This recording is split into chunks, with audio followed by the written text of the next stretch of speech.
Alright, this is a girl walks home alone at night. It's a feminist Iranian vampire western. It was written and directed by Lily Amirpour in 2014. It's got a lot of awards and articles written about it in the press. Essentially, most of the movie is like this scene. It's this vampire character walking around at night, very slowly, essentially a sleuth. You don't really see a lot of vampiric activity most of the time. Sometimes you even see her act more like as a human. This movie takes place in Iran, although it's actually shot in Bakersfield, California. But again, the movie's filmed in Farsi, so it's very Iranian. And in this movie, the only signs of expression are kind of like in this scene where you have her art in the background, the pop art posters and so on, bands and so on.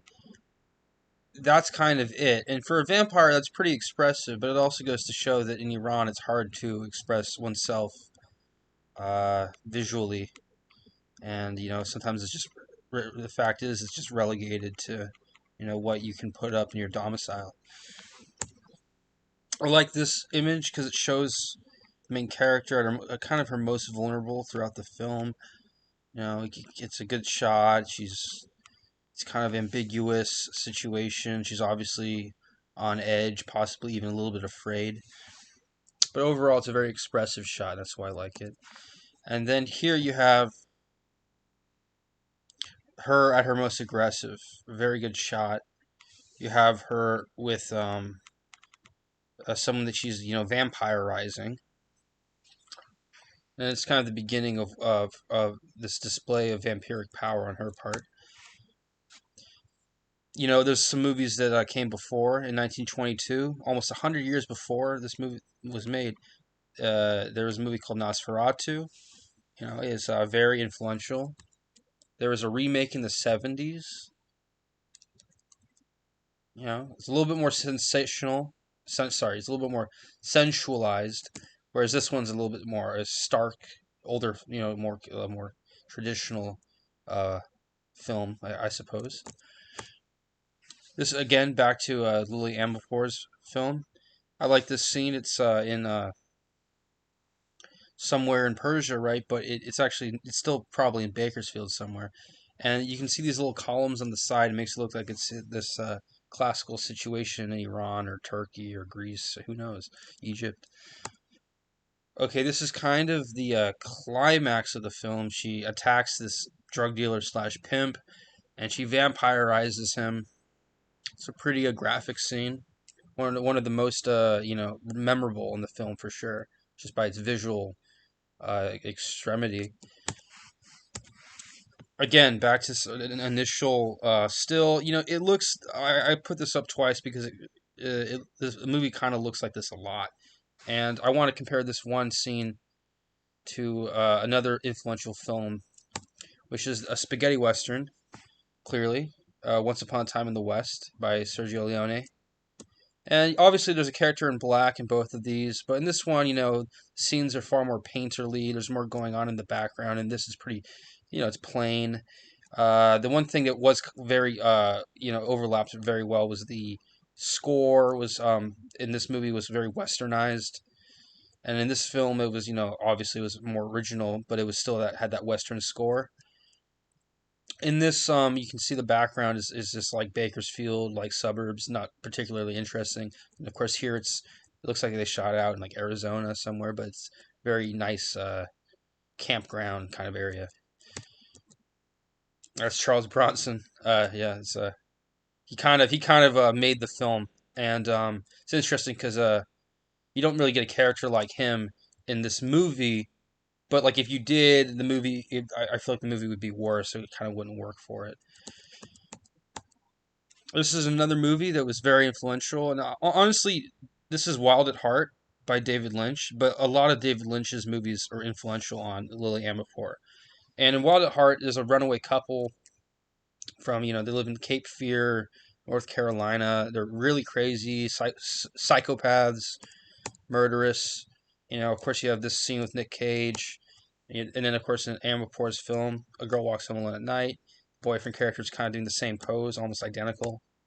Here they have a getaway car. Here you have a getaway car. Different tone, different mood, almost the exact night and day opposite, but it's the same principle. Very, very common, very clear influence here. Here you have Eraserhead. It's a different movie. It's an earlier movie by David Lynch. But as you can see, this guy kind of, he's always obviously a more put together fellow, less deranged.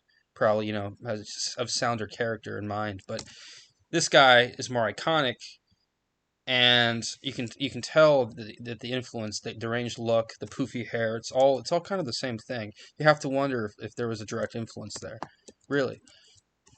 This is another one. I don't know what exactly you would call this. It's a monster on this square pillow, stripes. Here she's lying down with the same look, square pillow. She's not a monster on the outside, but on the inside, she kind of is because she's a vampire. So I feel like this was a very obvious parallel. Maybe not.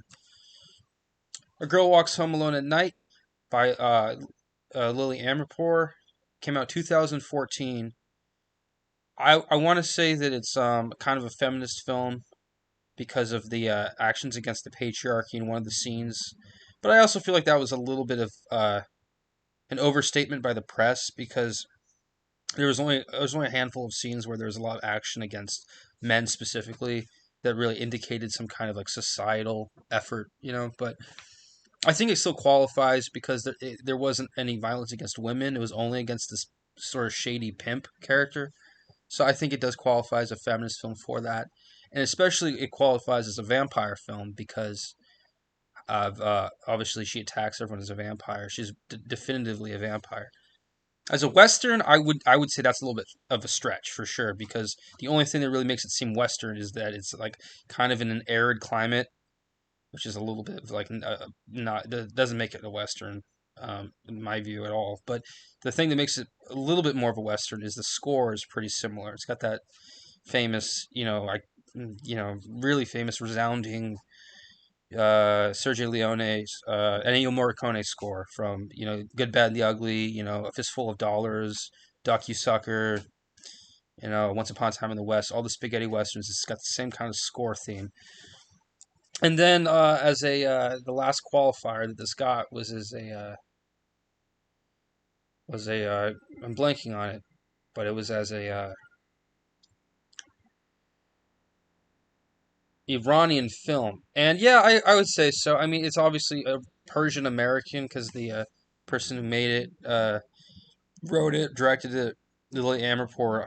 Pretty sure she's a Persian American. I don't think she's like I mean, I saw her in interviews. She speaks like English so naturally. I highly doubt that she's